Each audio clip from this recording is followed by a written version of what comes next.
Welcome back, everybody, to a new video. Today we have for you, we're going to be role-playing as a Cargill employee, and we are going to go harvest some plots and tour a little bit of a farm, and then we will wrap it up. So right now we're heading to the farm. They just cut open the bean field for us. They didn't really want to get into beans yet, but they cut around our plot so we can get in and get out. Left us a truck so it's easy to fill up. And we are going to be heading there, take a little bit of a farm tour. They're going to show us around, and then they will be getting into this cornfield on our left, and we'll probably see that when we head back to the station. Alright, so we're pulling up to the farm now. We're going to go ahead and get up here and see. They're just going to show us around. We're going to tour a little bit of their farm, and then we will head over. The truck driver's heading with the research combine to the bean field, and then we will head over there and get started on that harvest. Okay, so now that we're here, they said just feel free to roam around and look out. They're about to move their equipment, so real quick we'll just get a little bit of an overlook of what they got here. They got a little nice rotary hoe hooked up to a 986. They said they use that for just some of their weeding out and soybean crusting when that goes on. They usually don't get a lot of it, is why they have it hooked up to the old tractor and going. But then, yeah. They said this is where they keep most of their planters. So in here, we've got a beautiful MX 180. It's taking the duals off, and they use it as loader for pallets of seed and fertilizer. Moving on, they got a high rise. This is a really nice planter. And then coming over here, they got the 3600 Kinsey, which they said they run a whole lot of. They both run these at the same time while they're trying to get things in. And then over here, we have an 8910 hooked up to the Blue Jet for nitrogen application and some other stuff. They said this tractor is perfect for this. This is one of the first tractors they ever purchased, and it's still in production today.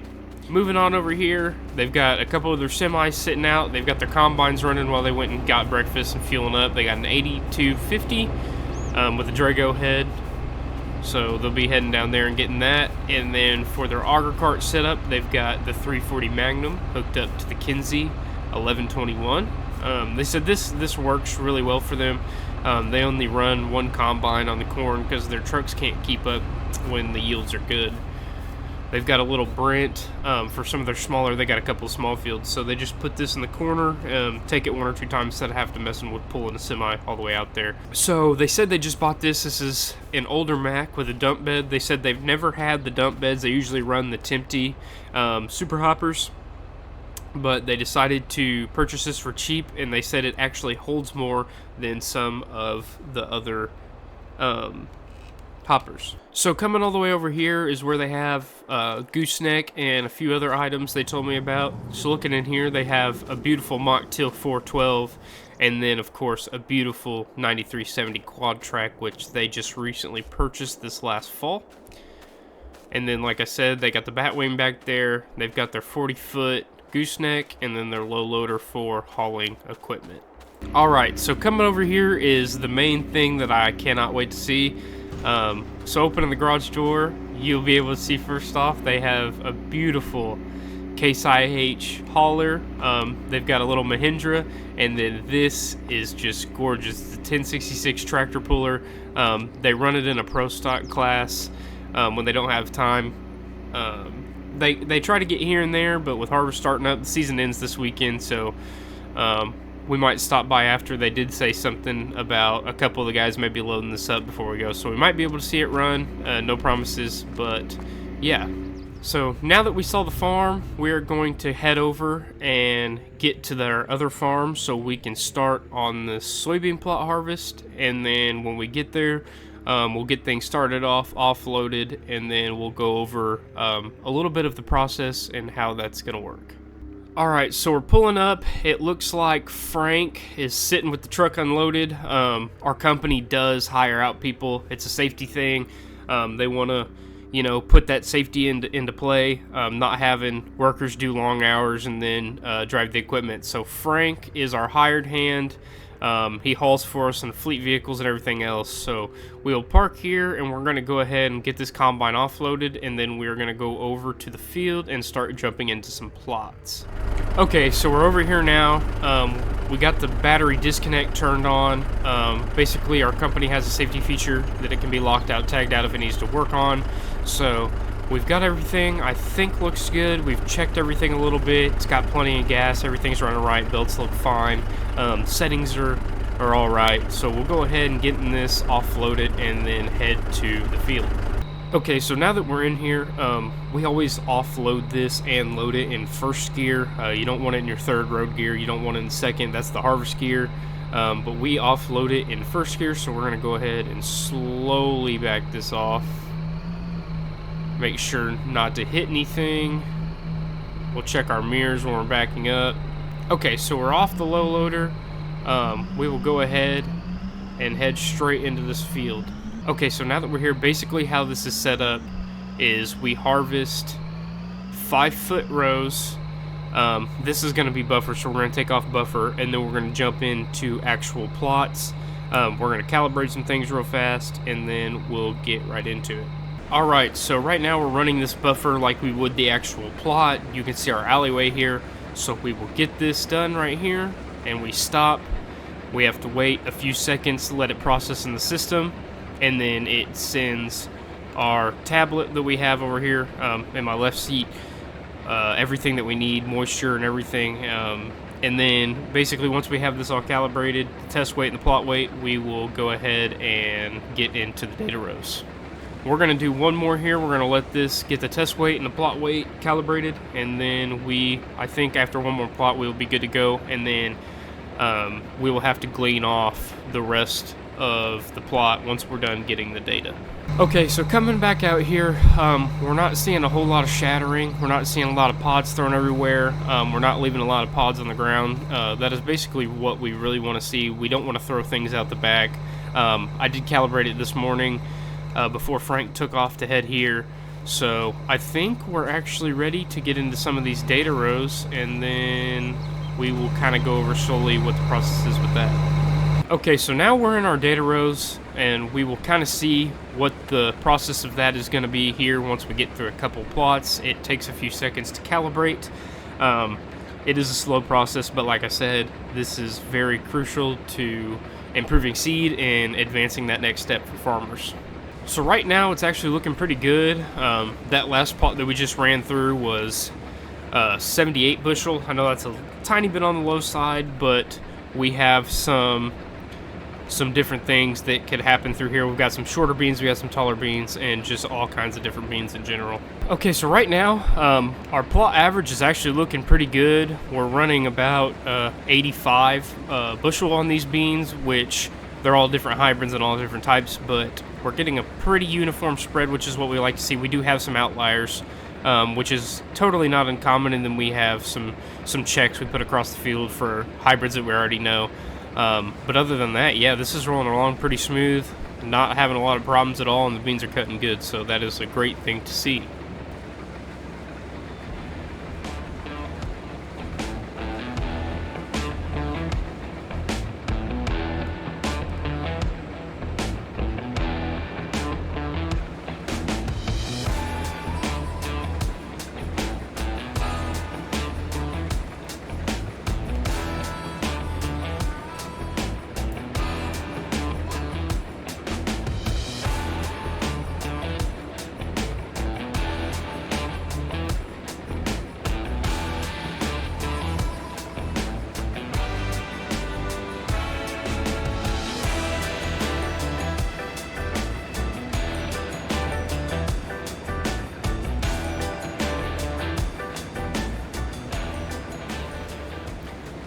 So the really neat thing about this program basically is we go through and we contact these farmers that do grow our stuff, and we ask them if they would have room, for a research plot and what kind of good that can do for them. It is kind of neat. We do pay them for the ground and everything. They get the crop off of it, because all simply we need is the data to make those advancement decisions for the next planting year, which is coming up very shortly. All right, so we've had a couple of kind of meh beans. We've had a lot of really good beans. So overall, our yield has shifted just a bit. We're up in the 85s now, which honestly, for the ground and the soil that we have here, it's a little surprising. I thought we were going to end up around that 78 area, but as we keep pushing through these plots, it's just getting better and better, and the data is just really consistent. So that's just what we want to see while we're doing these plots.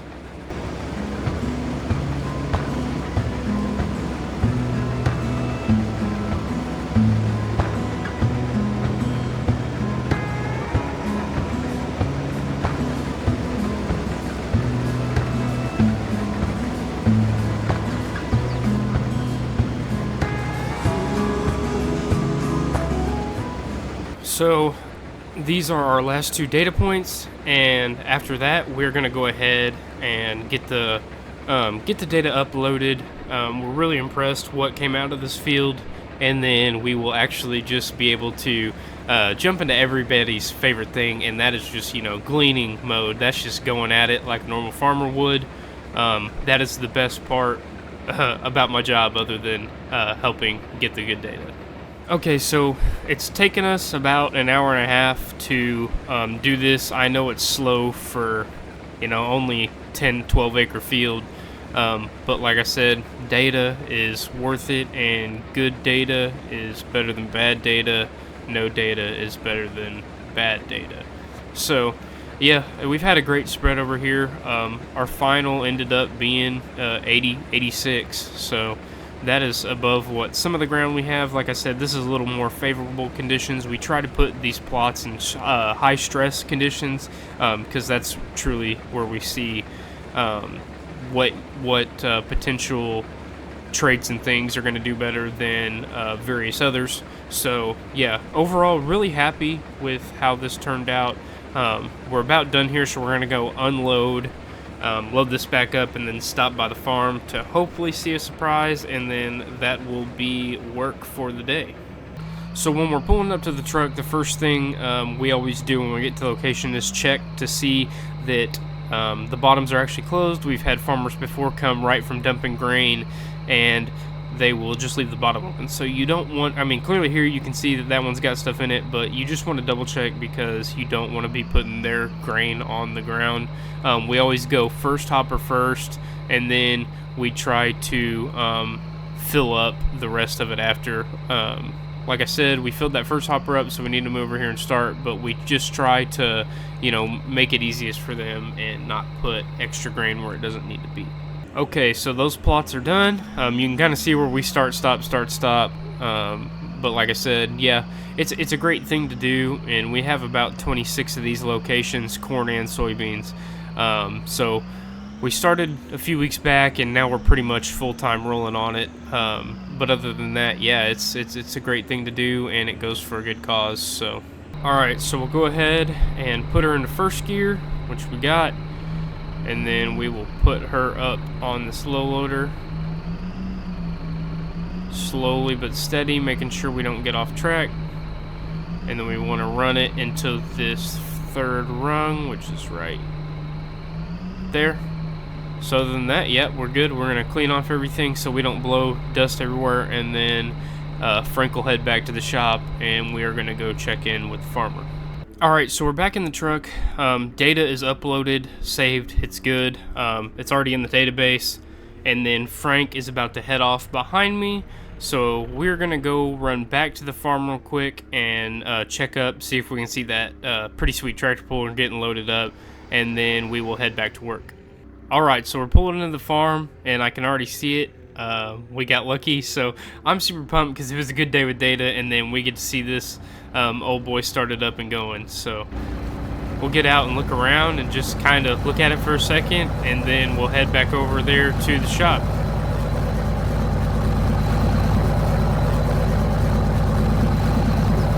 Man, that is sweet.